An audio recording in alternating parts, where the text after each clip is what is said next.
ফ্যামিলির সম্মতিতে শহরের এক বিরাট বড়লোকের ছেলের সাথে বিয়ে ঠিক হয়। কে জানতো সেই বড়লোকের ছেলের পছন্দ ছিল অন্য আরেকজনকে। বিয়ের দিন বিয়ের অনুষ্ঠানে বউ সেজে বসেছিলেন সাদিয়া। চারদিকে অবাক দৃষ্টিতে তাকিয়ে রইলেন বর কখন আসবে সেই অপেক্ষায়। কিছুক্ষণ পর বর চলে আসলে বরের পিছনে পুলিশ চলে আসে।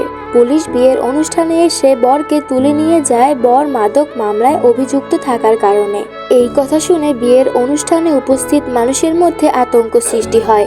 সাদিয়ার বাবা সবাইকে বলেন, এই ব্যাপারে আমার মেয়েকে কেউ কিছু বলবেন না দয়া করে, কারণ আমার মেয়ে হার্টে বিরাট প্রবলেম আছে। এই কথা আমার মেয়ে শুনতে পেলে কষ্টে মারা যেতে পারে। তাই সাদিয়ার বাবা বিয়ের অনুষ্ঠানে উপস্থিত একজন ছেলেকে খুঁজতে থাকেন, শুধু মেয়ে সাদিয়াকে বাঁচিয়ে রাখার জন্যে। এদিকে বিয়ে খাওয়া দাওয়া শুরু হলে সাদিয়া তার এক বান্ধবীকে জিজ্ঞেস করে, বর আসেনি এখনো? তখন সাদিয়ার বান্ধবী সাদিয়াকে বলেন, বর আসতে আরও 30-40 মিনিট লাগবে, রাস্তায় জ্যামে আটকা পড়ে আছে।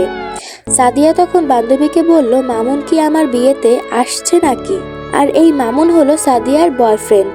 একটু পর সাদিয়ার বান্ধবী মামুনকে খুঁজে বের করলো এবং সাদিয়ার বাবার কাছে নিয়ে গেল। গিয়ে বলল, আঙ্কেল, আমার কাছে একজন পাত্র আছে।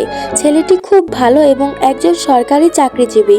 সাদিয়ার বাবা ছেলেকে দেখতে চাইলে সাদিয়ার বান্ধবী মামুনকে সাদিয়ার বাবার কাছে নিয়ে আসে। সাদিয়ার বাবা তখন মামুনকে সাথে করে নিয়ে একটি পার্লারে বর সাজিয়ে নিয়ে এসে বিয়ে পড়িয়ে দেন।